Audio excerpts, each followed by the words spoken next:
بسم اللہ الرحمن الرحیم۔ السلام علیکم، خوش آمدید گرلز۔ میرا نام نازیہ عاطف ہے، میں آپ کی اردو کی ٹیچر ہوں۔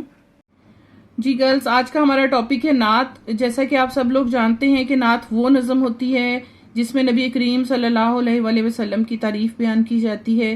اس نعت میں بھی شاعر حفیظ جلندری نبی کریم کی تعریف بیان کرتے ہوئے ہمیں بتاتے ہیں کہ آپ نبی کریم صلی اللہ علیہ وآلہ وسلم اللہ تعالیٰ کے بہت محبوب پیغمبر ہیں۔ آپ ہمارے آخری پیغمبر ہیں اور اللہ تعالیٰ کے محبوب پیغمبر ہیں۔ آپ نے دنیا میں فقیری امیری کا جو کانسیپٹ تھا، جو یہ لوگوں میں تھا کہ وہ امیر ہے تو اسی کو وحدانیت ہے، وہی سب کچھ کر سکتا ہے، اور جو غریب ہے وہ ہمیشہ سے غریب ہی رہے گا، اس کا کوئی حق نہیں، یہ چیز آپ نے ختم کی۔ آپ نے فقیروں اور غریبوں کو بھی اس قابل بنایا کہ وہ شہنشاہی کر سکیں۔ نسل کا جو غرور تھا آپ نے اس کو ختم کیا، بتوں کو توڑا، بت پرستی کو ختم کیا، حق پرستی کو لے کر آئے، اور آپ نے ایسے ایسے معجزے کر کے دکھائے کہ لوگ حیران رہ گئے کہ کوئی غریب انسان یا کوئی امیر انسان کا کنسپٹ کیسے ختم کیا جا سکتا ہے۔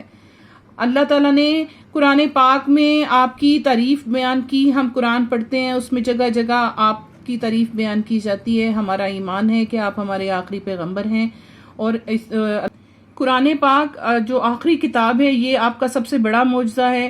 یہ کتاب تا قیامت ہمارے پاس رہنے والی ہے۔ اس میں ہمیں زندگی کے ہر شعبے سے متعلق رہنمائی ملتی ہے۔ اس میں ہمیں ہر وہ کسی بھی تکلیف، دکھ، پریشانی کا حل ہمیں قرآن پاک میں مل جاتا ہے۔ تو گرلز، آپ نے اس نظم کے مشکل الفاظ کرنے ہیں، الفاظ معنی، اور اس کے بعد آپ نے اس نعت کا مرکزی خیال کرنا ہے۔ مجھے امید ہے کہ آپ لوگوں کو سمجھ آ چکی ہوگی۔ آپ نے اس کو اچھی طرح پڑھنا ہے اور یاد کرنا ہے۔ اوکے گرلز، گڈ لک، اللہ حافظ۔